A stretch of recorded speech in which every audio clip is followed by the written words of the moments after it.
Hi friends, இந்த வீடியோவில் என்ன பார்க்க போகிறீங்கன்னா, பேன் மற்றும் தொல்லையிலிருந்து விடுபட வீட்டு வைத்தியம் தான் நம்ம பார்க்க போகிறோம். வீடியோக்குள்ளே போகிறதுக்கு முன்னாடி எங்கள் சேனலை இப்போ தான் நீங்கள் ஃபஸ்ட் டைம் பார்க்குறீங்கன்னா சப்ஸ்கிரைப் பட்டனை கிளிக் பண்ணிக்கோங்க. கூடவே அந்த பெல் பட்டனையும் கிளிக் பண்ணிக்கோங்க. அப்போ தான் நான் போகிற ஃபியூச்சர் வீடியோஸ் உங்களுக்கு எப்போயுமே நோட்டிஃபிகேஷனாக வரும். நம்முடைய ரத்தத்தை உறிஞ்சி இந்த பேன்கள் பார்த்திங்கன்னா சீக்கிரமாக இனப்பெருக்கம் செய்து கூந்தலிலே முட்டையிட்டு அதனால் நமக்கு அரிப்பும் கூந்தலோட அழகும் கெடும்.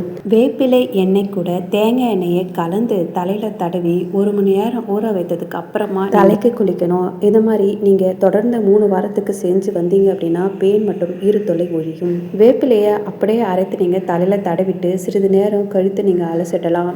இதை 2 வாரத்திற்கு ஒரு முறை நீங்கள் செய்து வந்தால் சீக்கிரமாக போயிடும்.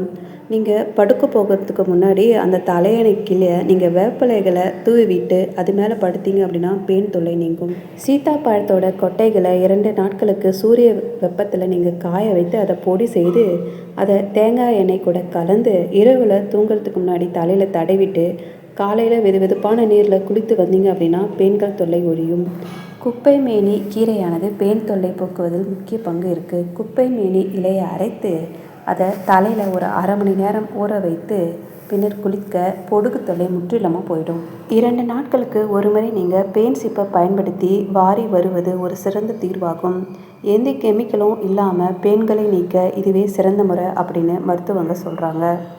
இது போன்ற தகவலை பெற எங்கள் சேனலுக்கு லைக் பண்ணுங்கள், ஷேர் பண்ணுங்கள், கமெண்ட் பண்ணுங்கள், மறக்காமல் சப்ஸ்கிரைப் பண்ணுங்கள். தேங்க்யூ ஃபார் வாட்சிங்.